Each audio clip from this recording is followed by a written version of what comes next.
The rugged Humberhead levels are perhaps a surprising location for conservation effort between two groups of people who found common ground in their love of the land.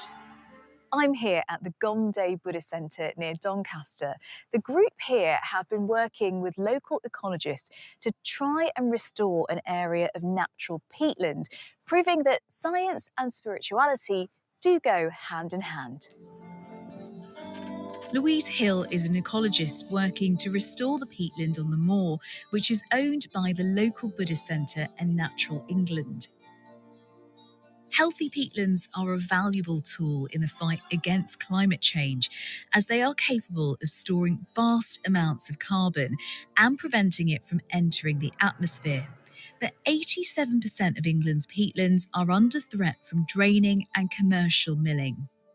What is the impact on the environment? Destruction of peatlands is not just destroying the environment and the biodiversity that's on it, but it also destroys the carbon store that's in the peat. When it's been drained to allow extraction, it starts to oxidise back into the atmosphere as carbon dioxide.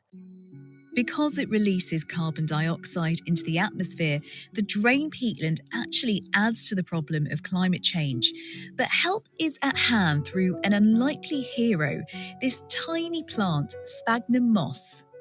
Peat is the dead remains of this special moss, and sphagnum is unique in the family of mosses in that it's got special cells that absorb water.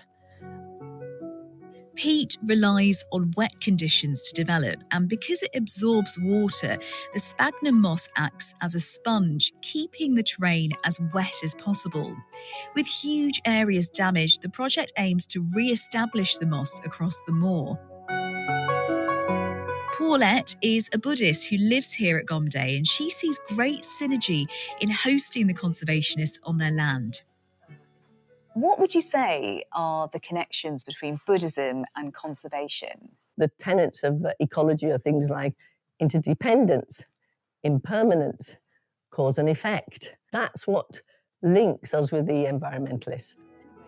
These shared values between the Buddhists who own the land and the conservationists have driven the success of the project so far. And today, I'm joining the team collecting samples of moss, which is done during winter months and after careful cultivation can be placed in peat-damaged land areas to eventually help create new peatlands. These are the ones that form the peat. Just put your hand in to the face of the moss and just sort of work as you can and take out quite a depth. So there we go. Wow. And that is probably enough from that mound. And so we put the flag in to make sure that we don't come back and collect any more. Now we've gathered the moss, it needs a helping hand to grow in these tunnels known as the mossery. Should I have a go? Yeah. Spreading the tiny moss in bracken compost helps it form into bigger clumps. And in the next tunnel, the moss will be left to grow for an entire year. Oh, wow. So these are the water baths, are they? Oh, your new home. Floating the mat in a water bath means the moss cuttings have a constant supply of hydration. Here to see the successful results of the moss grown last year is Chökyi Nyima Rinpoche, a spiritual leader from the Buddhist Centre, and it's clear he's already impressed. She's our hero. Hero ni. As we've worked, we've realised that we've all basically got the same outlook on life, and I think we've both learnt from each other. That one we're really proud of. The lovely colours. Yes. Similar colours to the temple. We want to live in this planet healthy and happy and harmony. We need to take care of the nature. What do you think? Yeah, I think there's a couple of ponds over here. All that's left to do today is to replant the first of the moss that was lovingly and painstakingly grown in the mossery over the past year. We don't need to bury any roots in the ground. You just press it down and hopefully it'll form its own mound by the end of this year. And for Louise, the combined efforts of both Buddhism and conservation make the future of the moor more secure. We know that the mire that we're on took thousands of years to develop.